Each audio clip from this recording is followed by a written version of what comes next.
The cycle of 13,000 years. Unlike the stories from biblical antiquity, those tales of sudden floods, fiery plagues, and exoduses of the chosen, the truth of the new world was not so grand or redemptive. It was not a cleansing wave that washed away sins, nor a divine reckoning that left behind a hopeful remnant. Instead, it was something colder, more indifferent. It felt like a great resetting, a grim rewind to simpler, harsher times, where survival did not mean thriving, but merely scraping by. When the storms came and shattered civilization in 2029, some had clung to hope. The idea that things could be rebuilt, that people could piece together the shards of a broken world, sustained the first survivors. They scavenged for supplies, traded in what few luxuries remained, and whispered about rebuilding cities. But the Earth had no such plans for them.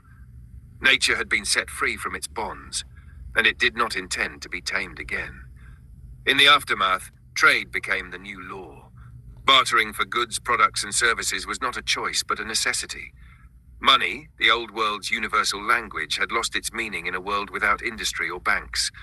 Instead, a jar of preserved peaches could buy a knife, and a bundle of dried herbs might be traded for a night's shelter. Communities became scattered and insular, mistrustful of strangers who came to their makeshift borders. And yet they relied on these trades, these fragile exchanges of resources, to cling to a semblance of order in a world where the rules had all been rewritten. By the time the third generation was born into this new dystopia, much of the knowledge that once defined civilization had already faded. Language itself began to fray at the edges.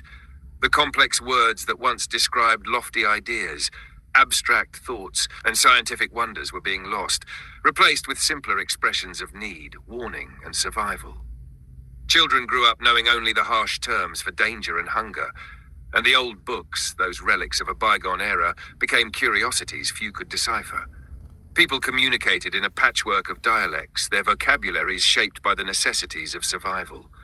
The human mind, too, adapted to this raw existence.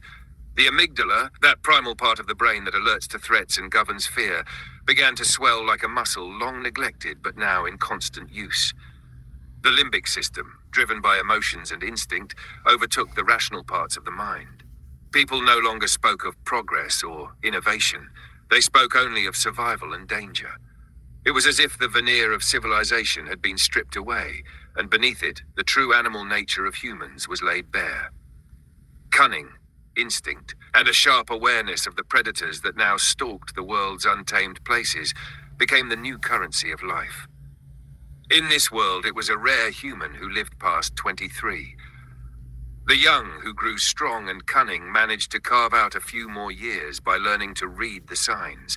Tracks in the mud that told of lurking wolves, shifts in the air that whispered of a coming storm, the low growl of a predator that announced itself before an attack.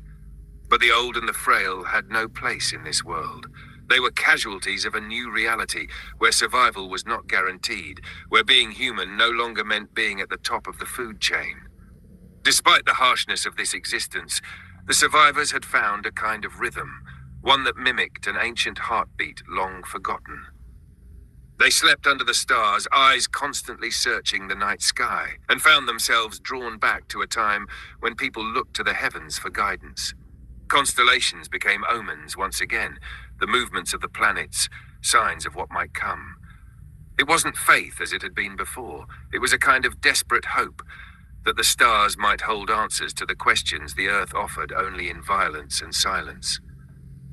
Some of the elders, those who had lived through the great cataclysm, began to mutter of cycles, of patterns older than memory itself. They spoke of the half-cycle of the 26,000-year precession of the Northern Star, of how every 13,000 years the world seemed to spin back upon itself, erasing and rewriting. It was a tale that echoed from forgotten texts, a story that now felt too real to dismiss as myth. They whispered that humanity had walked this path before, that every age of civilization, every empire, every kingdom, every city that stretched toward the sky had ultimately collapsed beneath the weight of the Earth's rhythms. But this time, there were no historians left to write it down, no poets to weave it into song. There were only the survivors, their faces roughened by wind and sun, their hands calloused from the work of living off the land. They didn't understand the deeper mechanics of magnetic shifts or the geology of tectonic upheavals, but they felt it in their bones.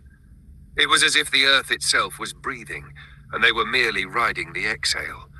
What lay before them, what the stars might hold, remained a mystery. Yet as they looked up into the night sky, silent, endless, uncaring, they couldn't shake the feeling that they were witnessing a cosmic dance far beyond their comprehension. Some saw it as a sign that the world might yet change again, while others felt only the weight of their insignificance against the vast darkness above. For now, they focused on surviving one more day. They tended to their small fires, shared stories of beasts they had fought, and taught their children how to avoid the jaws of predators. The world had become simpler, but in its simplicity was a brutality that shaped their every thought and action. They knew not what the future held, whether another shift might come, or if this was to be the end of humanity's long journey. All they knew was that they had been placed back among the animals, and the world they once commanded had reclaimed its dominion over them. And so life went on, beneath the indifferent gaze of the stars. The Earth kept its secrets, turning slowly as it had always done, as it would continue to do, whether or not there were humans left to witness its dance.